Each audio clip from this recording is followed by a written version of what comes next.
Okay, folks, we're a couple minutes past 5:30 here. We are going to go ahead and get started. Welcome, everyone. Thanks for joining us. This is session 2 for both the downtown Bozeman conversation that we had on, let's see, February 3rd, I think it was, as well as the parking benefit zone residential conversation that happened on January 28th. So in this meeting, we'll be sort of carrying forward that conversation, and again, hearing from you in small breakout sessions for the second half of the meeting. So my name is Danny Hess. I'm the Neighborhoods Program Coordinator for the City of Bozeman. Again, I'm joined by Parking Services Manager Mike Beselick, Economic Development Director Britt Fontenot, Alyssa Pishka from Bridge Economic Development, and Rick Williams from Rick Williams Consulting. I'll just go ahead and share my screen here.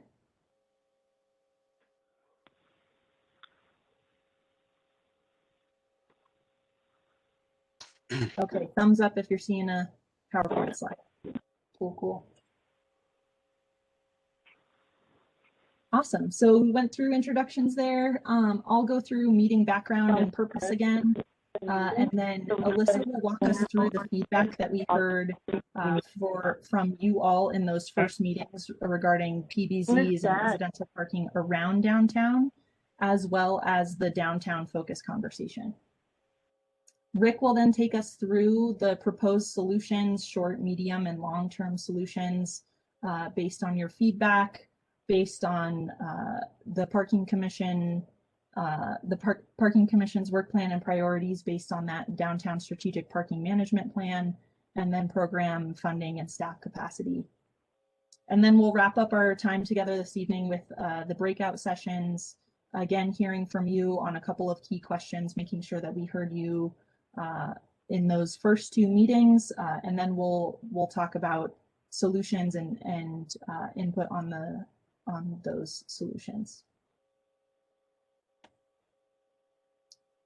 All right, so this is that word cloud that you all contributed to in those first sessions, both the both the parking benefit zone session and the downtown session. We see that people really appreciate running into other people, seeing other people around. They appreciate the walkability of downtown and neighborhoods near downtown, access to restaurants, access to local businesses, a variety or a vibrant mix of uses. And then all of the things, all of the other things that downtown has to offer. Unique events, good energy. We're seeing some comments too about the availability of parking.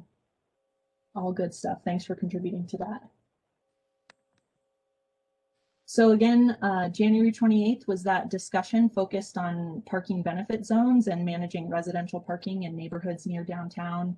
And February 3rd was the downtown focused conversation. And so in both of those meetings, we heard a lot of overlap about the interplay between managing parking both downtown and in neighborhoods, because each of those distinct areas experiences, overlap and mixing of the issues that are playing out in both of those unique contexts. We joined those 2 follow-up sessions together this evening. So breakout sessions, we talked about what was working, what wasn't working in each of those contexts, both downtown and in residential neighborhoods.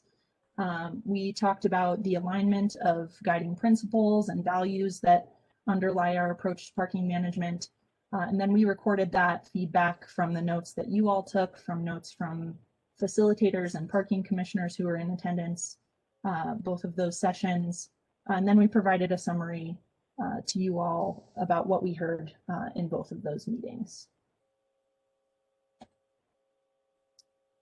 So again, the purpose this evening is to recognize that PBZ and downtown issues are very much integrated and overlapped. So there's opportunities and challenges in both of those settings that we'll touch on this evening. We want to make sure tonight that we heard you accurately in those first 2 sessions. And then we want to review with you and discuss the proposed solutions for both of those areas. And again, we'll be taking notes and getting your feedback here and including those in update to Parking Commission this week.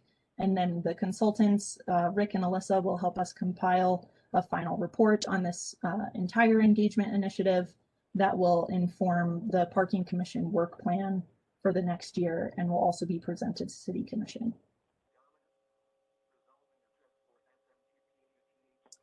Again, so today we're presenting what we heard, providing an overview of those recommended solutions, discussing feedback on those solutions in the breakout groups, and then reporting out again to the entire group before we close. So again, next steps, presenting this information and a summary to Parking Commission, to City Commission, who are both the decision-making bodies on the solutions presented here. And then staff will begin to implement some of these solutions at the direction of the Parking Commission. All right, so I will turn it over to Alyssa now to summarize the feedback that we heard from you all in both of those meetings. Great, thanks, Danny. Good to see everyone again. My name, one more time, Alyssa Pishka with Bridge Economic Development. So what I'm going to be talking about is this, wanted to be clearly summarizing what we heard from you at those last meetings that Danny indicated. So my job is just to report out the key findings, and then Rick's going to follow up and say, what are we going to do about them? So the first topic we want to touch on is what we heard from you as the community. So next slide, please, Danny. What we heard loud and clear from you all, what was interesting, I found interesting, and Rick and I found interesting as a consultant team, really this group was interested in the values. So a lot of feedback regarding the need for the city to show that they are investing in those values, especially around climate change and alternative modes. So that was a pretty clear theme, was asking for the city to be clear on communications and really moving forward with that articulated value that's in the city strategy and is also aligned with parking management. And again, Rick will touch on that and what we're going to recommend for that. The next item we heard across the board was the desire for data. So, and that has been true from day one. It's been in the parking management plan. The clear data is needed so that you can have transparent conversations. So when you're talking about so that it's very clear how many parking stalls are on the streets, how many are off, how many public stalls are in the garage or on the lots. So in order to have those very transparent and clear discussions, you need the data. That was clear. You need that and want that. And that's coming from both staff, consultants, and the community. And I would say that for all of these priorities. So this is what we heard from you in terms of practitioners. Could we just ask that people are muted, please? Thanks, everyone. So regarding, so we really agree with these as consultants, and for best practice, we would agree with these community priorities. Not only are they yours, but we would agree with them as well. So the next one being prioritize residential parking. This is where we're getting into that overlap of the PBZ in the downtown area.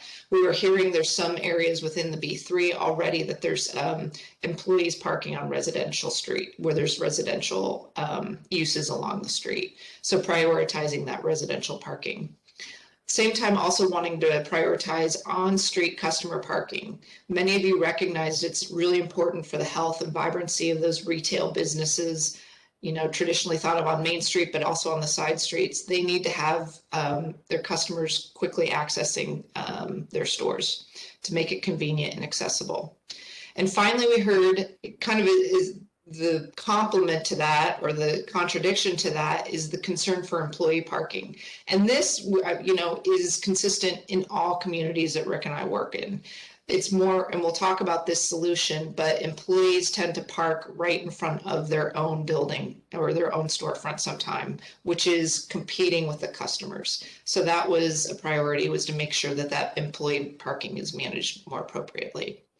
So this is what we heard from you. Again, what we want you to do when we go to the breakouts, if we missed some theme of a community priority, we'll talk about that and record that. But this is what we heard. And then the next slide, what we want to do is augment that in terms of priorities and let you know from us as consultants and from the city and the priorities, what else needs to be considered. And the first would be, really recommending, and I think this would align with the values that the community stated, is maximizing the use of public parking in the right-of-way before jumping to building new parking. So being as efficient as possible with the parking that's available, either in public off-street lots or, as stated here, is on the on-site street supply. Let's manage that parking as well as possible. And then the off-street parking, mentioning that, use that as efficiently as possible as well. And the end goal is to ensure that customer visitors can access that parking. So over time, the system will evolve, but the end goal is always taking care of those customer visitor stalls to make sure that those businesses are vibrant in downtown. So those are the priorities that we want to bring forward, that we're recommending staff and the community consider. And now I'm going to turn it over to Rick and let him talk about the solutions. Thanks, Alyssa. And again, hello, everyone. My name is Rick Williams. I'm president of Rick Williams Consulting, and really happy to be on this project. As Alyssa indicated, our goal tonight on the solutions is to make sure that we're tying back the solutions that we're recommending for consideration to the values and the concerns that you stated and Alyssa just summarized. So can we go to the next slide? What we've done is we've broken the recommendations down between intermediate and short-term solutions that we believe can really happen within the next 6 to 12 months. And then we've also have midterm or longer-term solutions that we would say would need to happen simply because of the complexity of those types of solutions over a 12-month to a 3-year period. All of these solutions can be accelerated by capacity, by opportunities that arise, but we think that within the context of a 3-year plan, a lot could get done. Another thing that you'll notice, and I'll start with the investment in values, is in italics in each of the solutions, you'll see who or what entity would be a lead responsible, whether it's a citywide responsibility that might go all the way up to council, or whether it's a staff responsibility. So we'll go through these.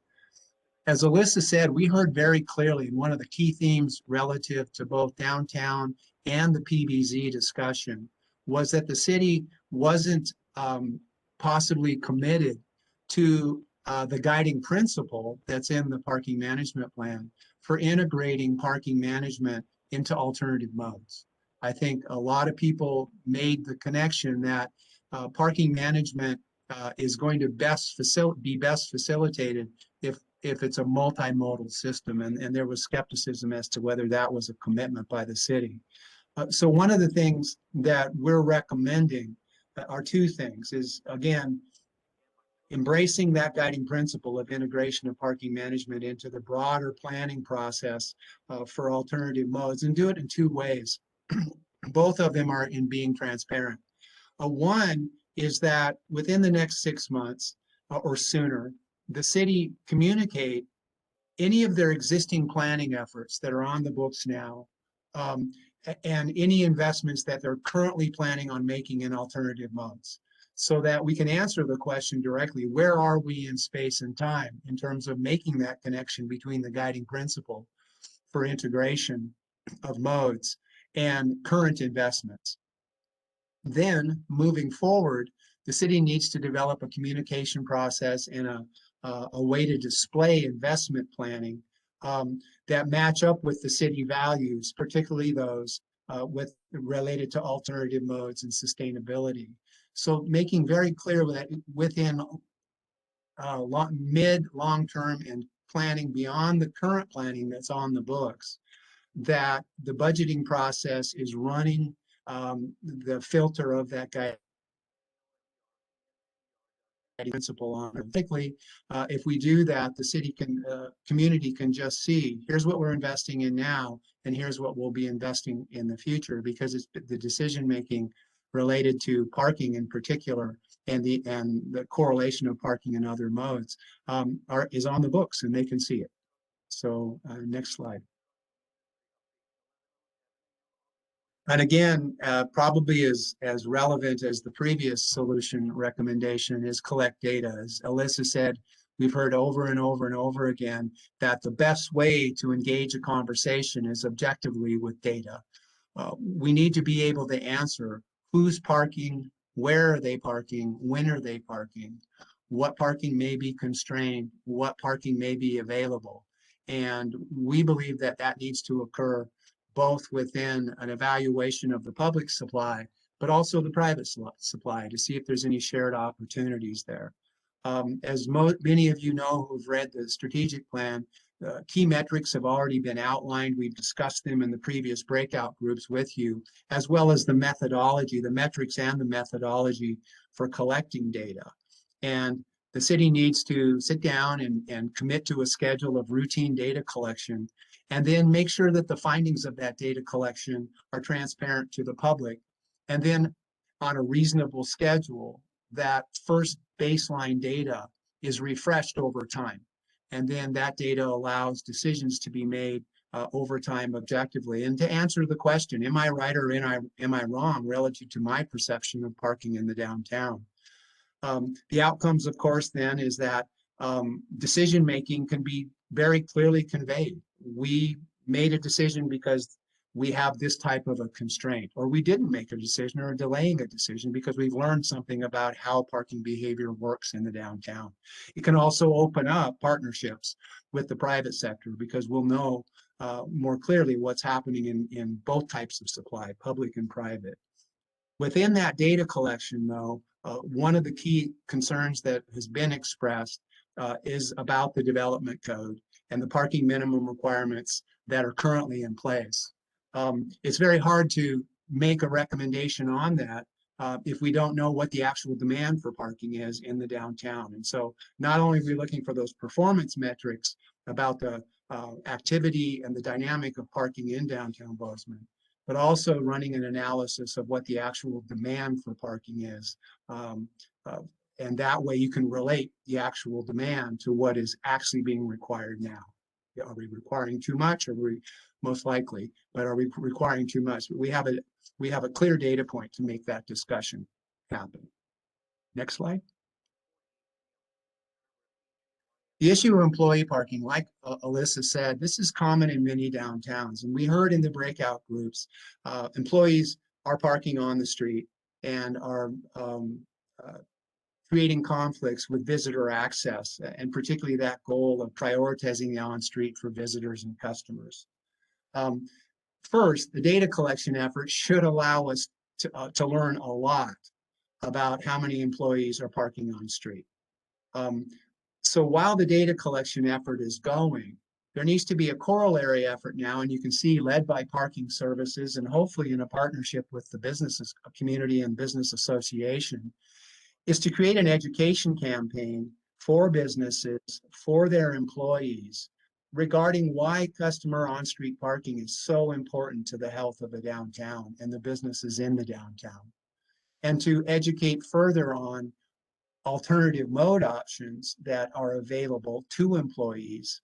And again, once we get the data, where there are shared use opportunities, where if you can't park on the street, or possibly you can't park in a public facility because of demand or pricing, that there's other private opportunities available to you. All of that comes with the data collection, but we believe this first outreach effort really needs to be coordinated with that data collection. One thing that we want to make very clear is that we don't want to implement programs immediately that then leave employees hanging. And so those employee opportunities have to be clearly identified. And again, parking services and a partnership with the business community need, through the education effort, one is, why is on-street parking so important to businesses and the health of downtown? But if we make changes in the system, here are the opportunities that you have to park or to choose an alternative mode. Always recognizing that there are people who have to drive due to the affordability of housing, due to circumstances, access to alternative modes. And so within this conversation is not only identifying opportunities, but recognizing that parking equity needs to be considered, and that we can't just say everybody has to end up on a bus, a bike, or walking. So anyway, communication and real options is a part of this recommendation. Next slide.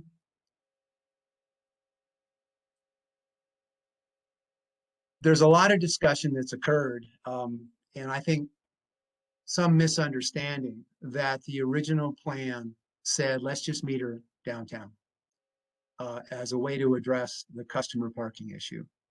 And that wasn't the case at all. A lot of the solutions we just gave you were actually, first, get data, make good decisions based on data. And so to assure that we're doing everything we can to, one, prioritize on-street parking, but also to maximize its supply, is to know how to use it.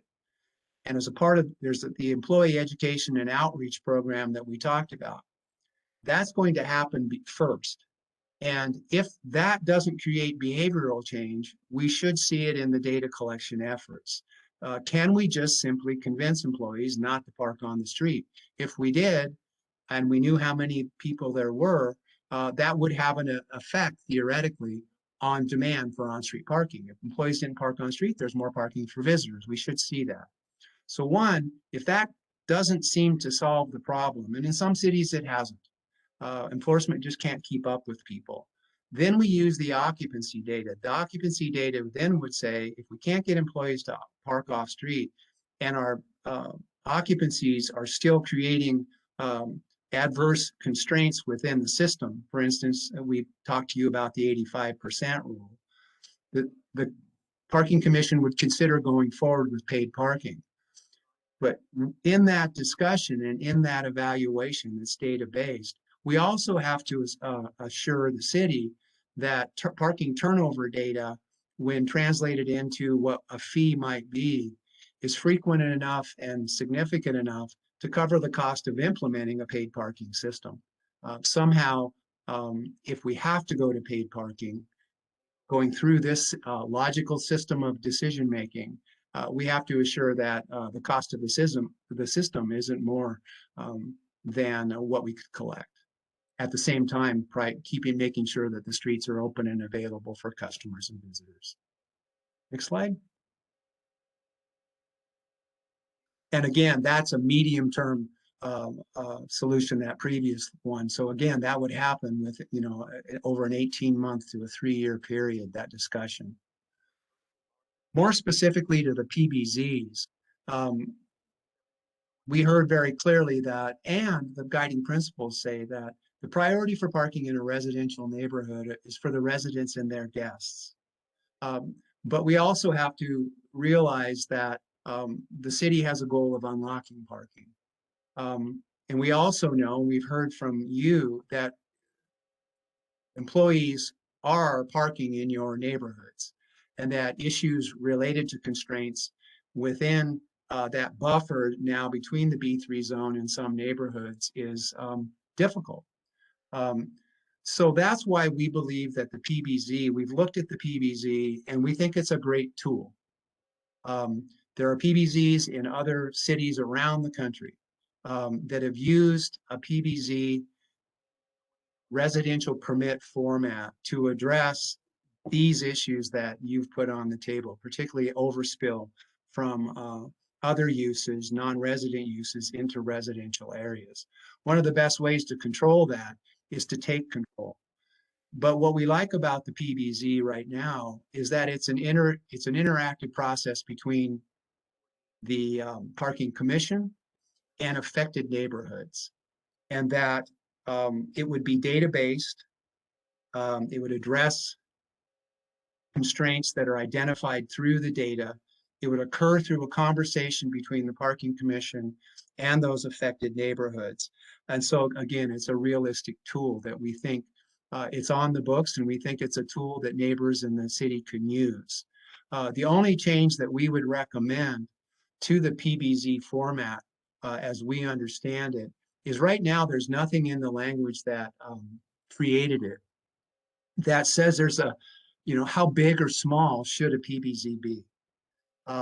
And our recommendation is that a minimum block area to define a PBZ, if a neighborhood wanted to go forward with establishing a permit program in their district. Because under the PBZ language, every PBZ is a unique entity. So it could have its own rules and regulations, rate systems, et cetera. But if a PBZ was just one block face, it could be unwieldy for the city to manage. And so that's the only change we're recommending. Again, we think the PBZ is a great tool that the city and the neighbors can use to address constraints in their district. And I'll emphasize right now, there are no PBZs. There's a PBZ ordinance, but there are no PBZs in place. So moving forward with this tool, we think is a great idea. Next. The Bridger Garage, and I would also throw into here the city's off-street surface lots. The city's off-street system needs to be managed to the highest and best use, Bridger in particular, to make sure that the parking supply is maximized. And I would say maximized at all hours of the day, 24/7 if possible, because that means it can serve multiple uses.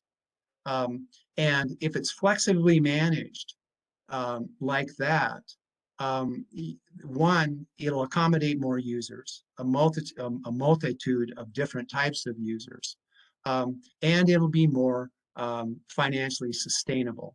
And the same thing on the surface lots. But one thing that always needs to be conveyed in that flexible management is that the ultimate intent of that garage, and even the city's off-street system in general, per the guiding principles, is to serve customer and visitor parking. And so over time, if flexibly managed, there are and will need to be developed tools to assure that in the parking industry, we always like to say that the full sign never goes up. So if the full sign goes up in the middle of the day, then changes will have to be made in the mix of parking. For instance, the number of permits sold versus the number of customers that want to enter the garage. And so I think this recommendation is to continue to move forward with that, be more transparent with it, and really look at opportunities to maximize the use of the garage until such time as visitor demand is high enough that more significant changes in the garage need to be made in terms of permits and visitor access. A lot of discussion that we've had with developers, with the community, with businesses about building new parking. And the best way to answer that question, again, is go all the way back to the second solution is data. We need to know, are there constraints in the system, in the public system, and potentially in the private system that are so significant that we would have to build new supply?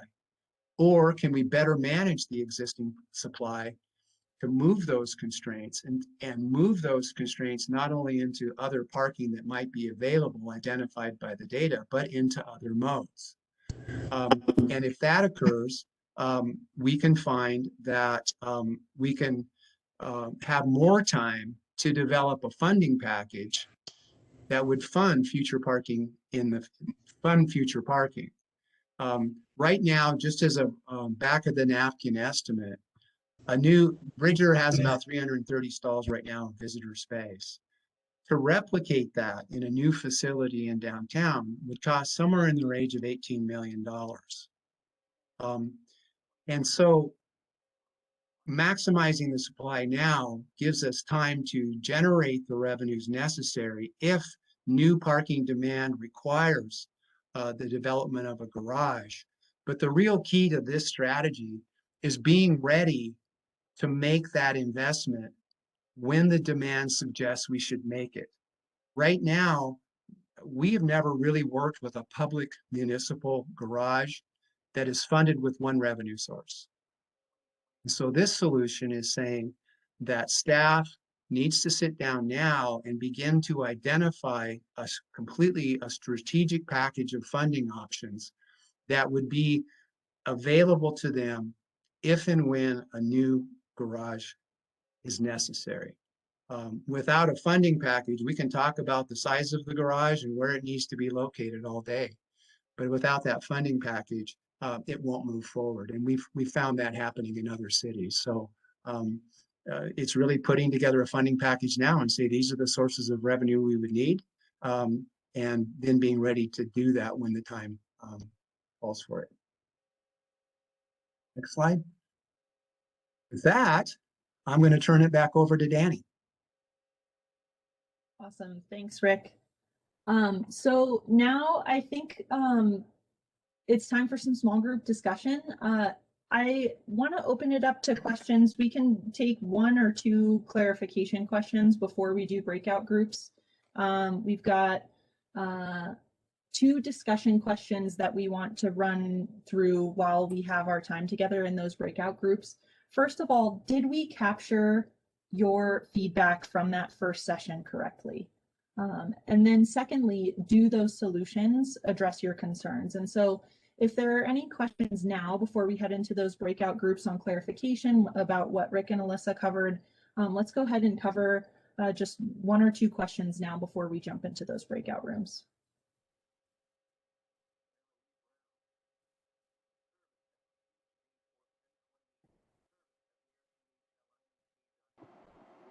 Hi, Danny. This is Emily Talego. Emily? I got a quick question.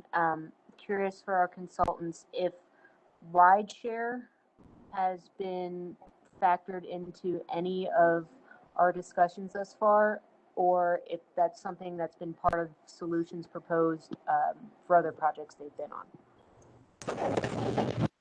I'll give it a shot, Emily. Great question. When we consider alternative modes and we talk about the integration of parking into a broader multimodal system, rideshare would be in that category for us. And real quick, another thing I thought when I first heard you is that, how would rideshare in the future affect parking demand? And so that also is a factor that the data collection helps us assume. But yeah, so in the general form of alternative modes, we consider rideshare an impactful and beneficial solution to just, parking alone. Thanks, Rick. Brian, I see you're unmuted. Do you want to ask a question?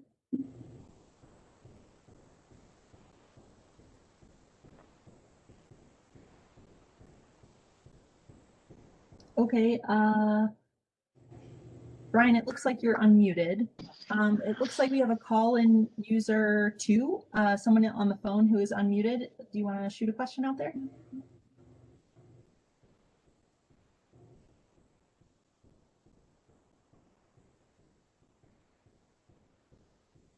Okay. All right. Without any additional takers. Excuse me. I have a question. Yeah, I did a question. I'm going to call on user guest first. Okay. She was waving her hand, and then Okay. the next person can go after that, and then we'll do some breakout conversations. I was wondering about the comment about paid on-street parking. Are you talking about bringing back the old parking meter concept? Or buying a pass or what? Well, first, I want to reemphasize there would be a process to determine whether paid parking is the most beneficial strategy to move forward to make sure that customer parking is available. As to the technology for, if that determination was made, as to the technology for how payment would be made and revenue collected, there's so many new technologies out there. You've probably seen, we would not be recommending the old coin-operated meters, that's for sure. You've probably seen smart meters, smart kiosks, pay-by-phone apps. There's just numerous, or a combination thereof. Okay. So, I guess I didn't mean sort of the physical meter, but that's the idea, is that you park downtown and you pay for the privilege. So my concern is, would that just push people onto the side streets? well, it could. But that's why I think that the smart move that the city just recently made in creating the PBZ option is the way it's pushed back. Currently, people are parking in the neighborhood now. That's what we heard. And so the PB option allows that then to control, so that if you punch a balloon, it expands.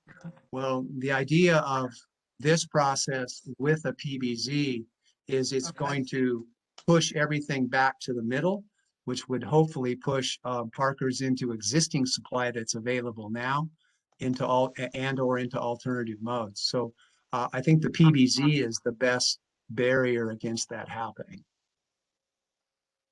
Thanks, Rick. Okay. And I had a question.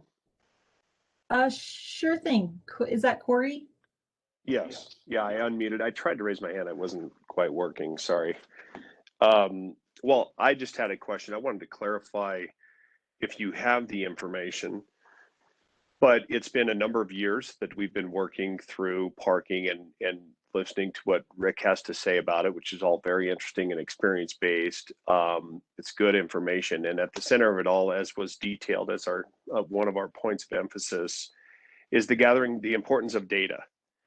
Can someone on the call detail for us what has been done over the last 8 years that I've been sort of closely involved with parking on the data front, on gathering data so that we can support these decisions? Because I'm not aware of a tremendous amount of data. I know that there's been work that's been done and come a long way on data in the parking garage, but I just don't know what has been done over these intervening several years.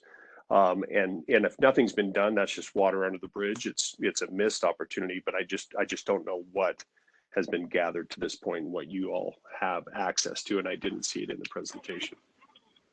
Thank you. Thanks, Corey. If there's a quick summary from city staff, we could go ahead and provide that now, but my suggestion would be to add that into the solutions or the consultant's final report to categorize each one of those pieces of data or data collection efforts that's happened so far, and to make sure that that's communicated out to the public and in the Parking Commission work session. Don't need a detailed answer, just it's very summary would be very helpful, I think, to everyone who's joined the call. Corey, I can answer that in like 2 sentences. There have been 1 or 2 or a handful of live in-person counts. I believe the most recent was done in 2017 or 2018. What we are in the process of right now is having the ability to do continuous data collection once a week on every block face utilizing the license plate recognition technology that we have. So the long and the short of it is there has been some data, but it has not been consistent. And at times people have looked at when the data was collected and raised questions about the time of year, et cetera. So we're working on getting a more consistent collection of data going. Thanks, Mike. Okay, folks, we're gonna keep moving along here and go into the breakout rooms. If you have additional questions, please let the note taker know in your breakout groups. We'll record those and we'll make sure that they get answered after the meeting. So I will just move on to the next slide. Again, facilitators are going to moderate these breakout groups for us. Their job is to keep an eye on time to make sure everyone has a chance to answer the questions that we're posing this evening. And then again, we're going to ask a member of the breakout session to take notes. So it's really important that we're capturing what's being said in this small group discussion in your own words. So if we could have a volunteer in each group to take notes, that would be wonderful. And then share those in an email to me at the end of the meeting. Mike will help me out in getting my email address in that chat box so that you're reminded to send those my way. And then finally, we just ask for your courtesy and respect in helping us ensure everyone who wants to share or provide feedback has the opportunity to speak. All right, so we'll see you back here in 30 minutes. Mike, you want to kick off the breakout? Yeah, session? there's only one other thing I want to bring up. We've had this issue happen in a couple of our sessions. If you are logged in as both a call-in user and you have your screen up, please sign out of one of them. It doesn't matter which one. You will still get in a breakout group, but for example, in a recent session, we had somebody in 2 instances of breakout groups, and it created a lot of technical difficulties for both groups in getting their work done. So just a friendly reminder, if you're logged in both as a call-in user and as your normal session, please sign out of one of them as we enter these breakouts. But without further ado, see you all soon. Thanks, Mike. Okay, so now is the part where we do a little round robin reporting out of some of the themes that we heard discussed in these small breakout rooms. So I'll just go around the room and call on our facilitators to share out on those 2 questions. So did we capture your concerns from that first meeting? And then secondly, are those concerns captured in the solutions that we presented here this evening? So Mike, I'll kick it over to you. Yeah, thanks, Danny. So in my group, we had Andy, Emily, Vanessa, Nicholas, and Kelly. There were a few themes that came up. One of the ones that I've found to be the most interesting, and this was the one that we got to right at the end, was the need to build trust between the public and city staff and the parking commission and city commission, and ensuring that people know that those entities are acting in their best interest and are providing truthful information, and just that information is getting out there into the community, that it's not just sitting behind some magic wall, that everyone has access to it and everyone has the ability to look at it. Another one was data. The data is important and that it is something that we need, and that the data should inform our decision making, but it shouldn't be overemphasized, that there's a balance between those 2. And then the final one was utilizing the money. People took that 18 million figure that was in Rick's presentation and trying to utilize that money to go towards more public transportation options and creating a true network of public transportation. And that's not just investing in Streamline, that's also investing in bike lanes and bike racks and easy, good walking paths and pocket parks and things like that.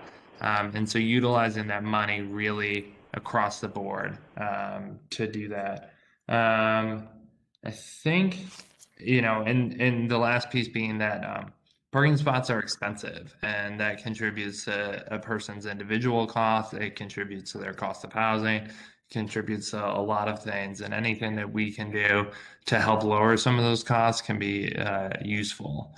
I think I caught everything in my group, but I'll give them a second here to chime in if they felt like I absolutely butchered what they said.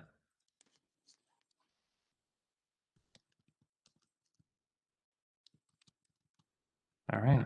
Well, Danny, I'll give it back to you to go to the next presenter. Thanks, Mike. Alyssa? Yeah, I had a very great, I would say almost a challenging group, challenging even further than what's presented. I had Emily, Bob, Rob, and Evan, and then we had Paul and Cindy listening.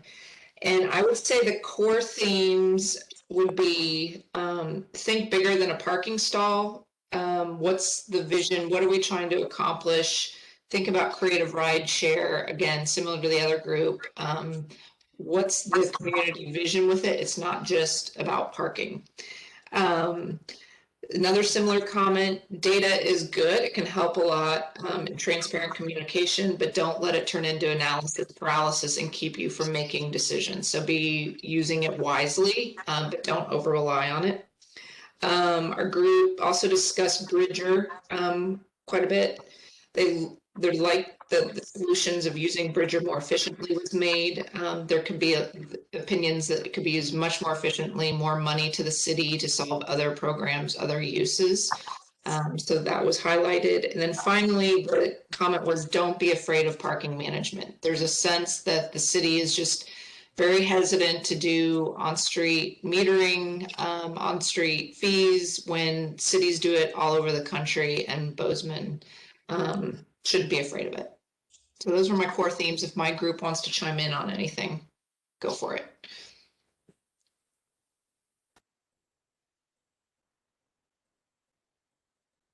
The only other thing I maybe to bring is that, again, questioning that,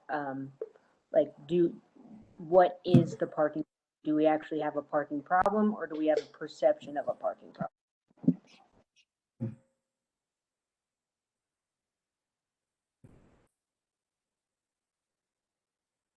Awesome. Thank you, Alyssa and Emily. Britt? Hi, Danny. Thank you.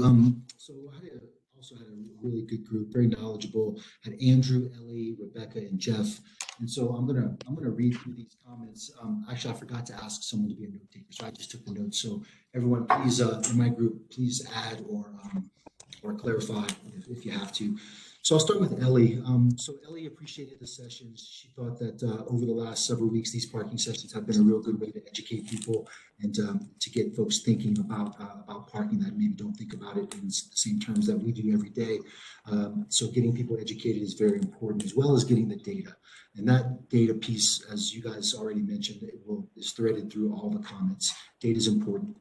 The multimodal approach, or that conversation about investing in the We're having a little trouble hearing you. Sorry. Could you just, Okay. There you go. I'll speak up. Sorry. This notion of investing in our values is important. It's important for more than just public transportation. It should include other components of infrastructure that were already mentioned, bike lanes and the like.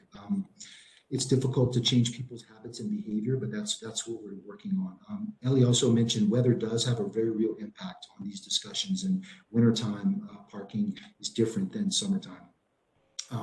She also thought that connecting the percentage of customer parking with the percentage of employee parking is important. So back to the data piece, what is the percentage of the parking in these stores that are employee versus those that are customer parking, to kind of get a handle on the size and scope of the problem.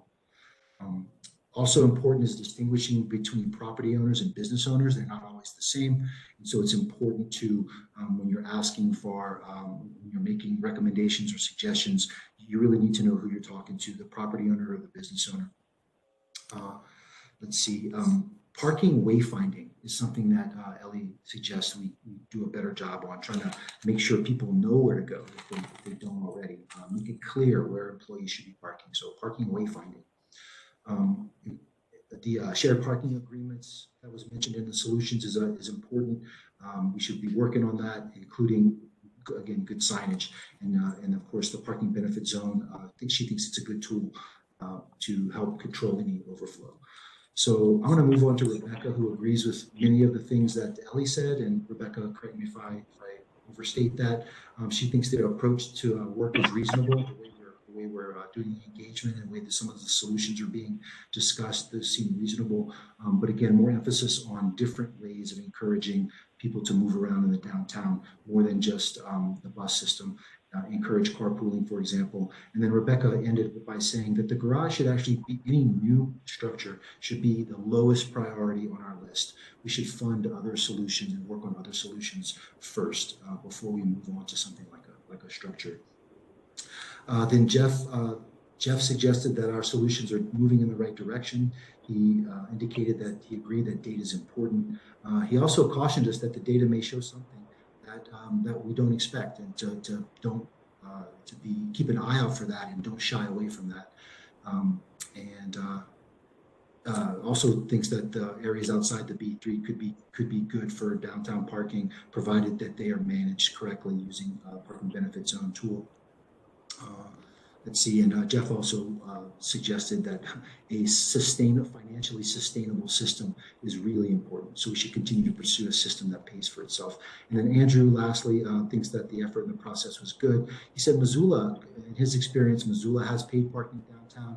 The spaces look full and it's very vibrant down there. So we shouldn't be afraid of what a potentially paid on-street parking might bring to the community. So I'll end there and ask if there are any clarifications or additions from my group. Thank you.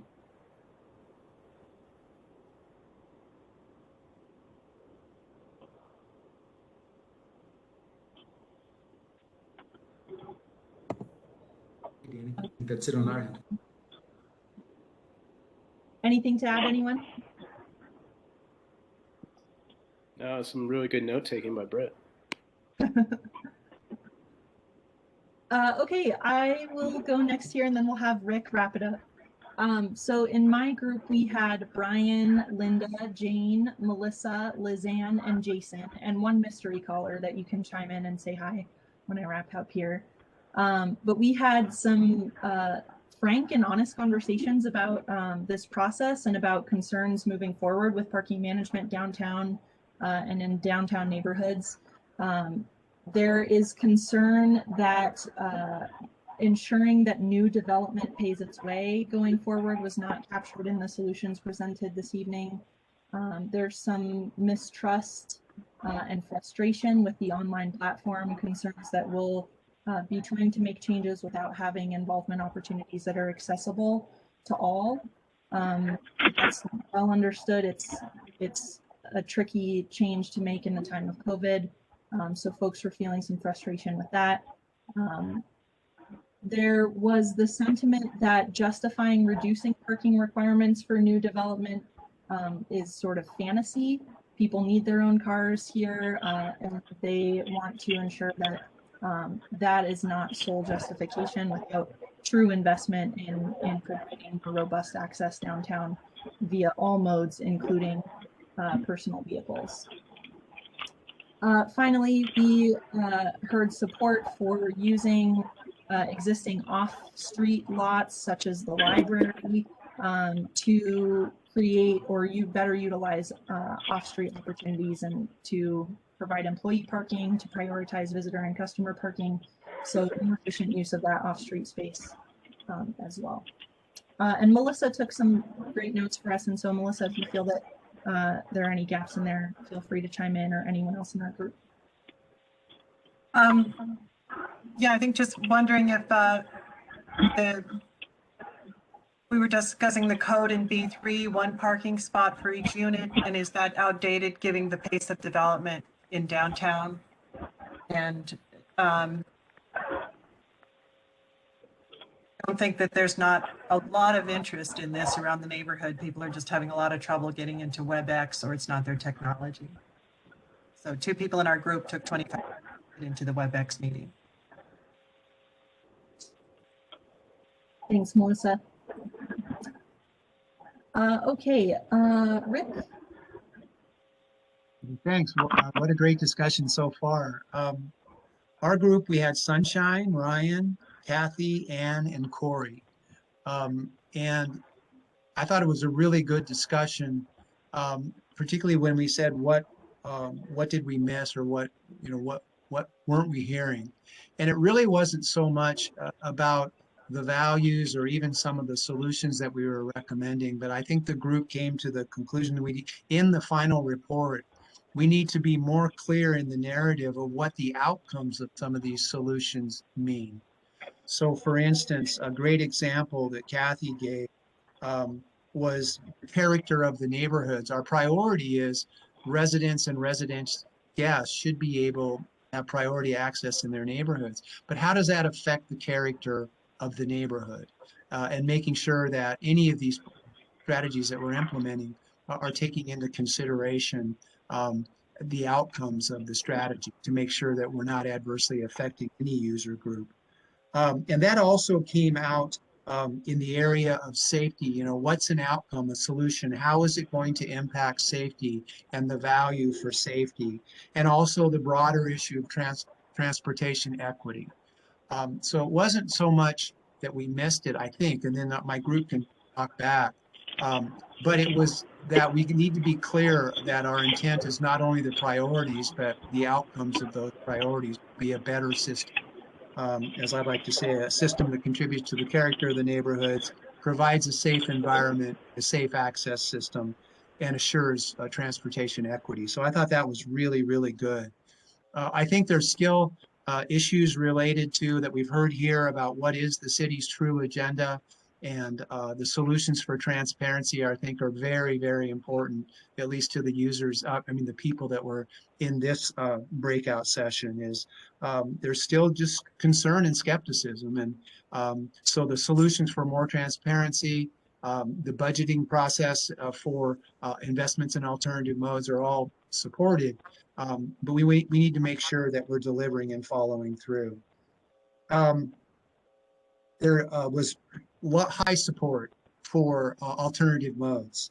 And it goes back to a previous comment and of one of the presentations of the summaries of the work sessions was that bigger picture of access. This is really more about parking, and it needs to include and always balance with alternative modes. So our group's very supportive of alternative modes as a piece of the parking management plan and parking management delivery.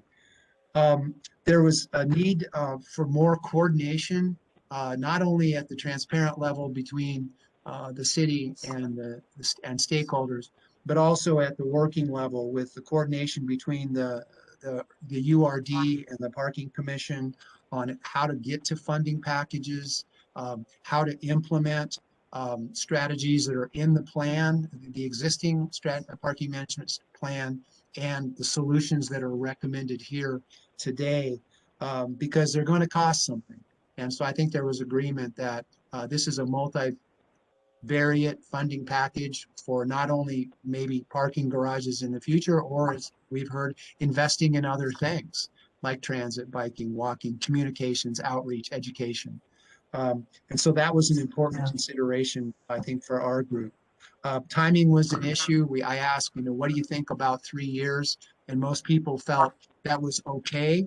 But one thing is that I think it was really an important comment, and most everybody agreed, was a lot of water has gone under the bridge in terms of planning and discussions around parking. And with these solutions, hopefully, we need to get going now.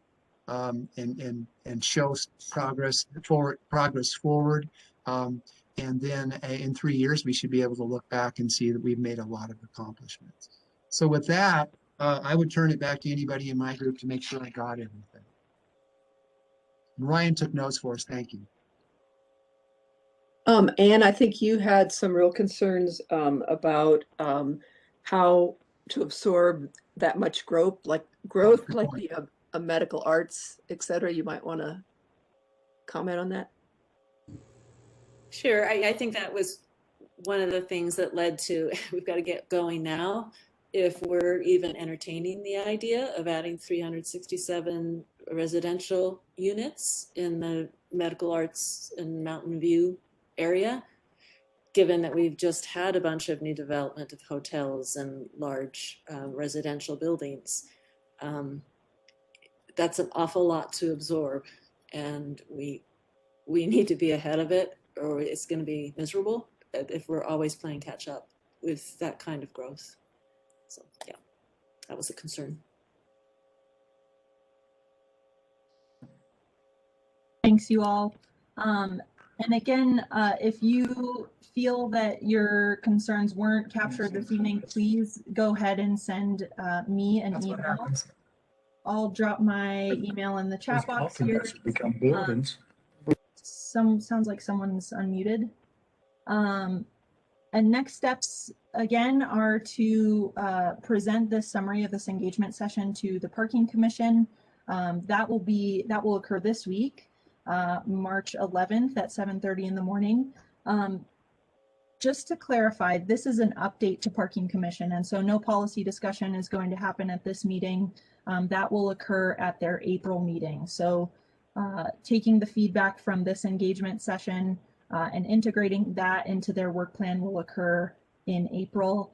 And then again, a report out to City Commission will happen at the City Commission meeting in early April as well. So you are free to chime in or listen into those 2 report outs from this engagement effort. And Danny, just to add on about the Parking Commission, that meeting is going to be April 8th at 7:30 in the morning over WebEx as well. The city currently has no plans to move meetings back to in person, but it will be over the WebEx as well. The link will be posted as well as the agenda on the city website, and we are postponing the administrative review board that day as well, so the commission has lots of time to really dig in and have a good, healthy discussion, and I'm sure that they would welcome public comment at those. Thanks so much for adding that in there, Mike. So again, after the Parking Commission work plan meeting in April, again, that first week of April, staff will implement some of these solutions as directed by Parking Commission. And so those timelines that we outlined here will also be taken into consideration by Parking Commission in moving some of this stuff forward. And so thank you all so much for your time. Thank you for being willing to try a new engagement platform here. We know that it doesn't happen without a hitch very often, and so appreciate your willingness to join us in this digital space. And again, please feel free to reach out to me or Mike with questions ahead of some of these next steps. Mike, I'm going to have Mike just drop a link in the chat box here for a post-engagement survey. We want to hear your feedback as we continue to improve our engagement efforts overall, and especially these digital engagement opportunities. So this is a way for us to just sort of gauge the temperature and understand who is showing up to join these conversations. So with that, I will close us out. Thank you all so much. Have a great night. Thanks, Danny. Thanks, Mike. Thanks all. Thanks, you guys. Have a good night.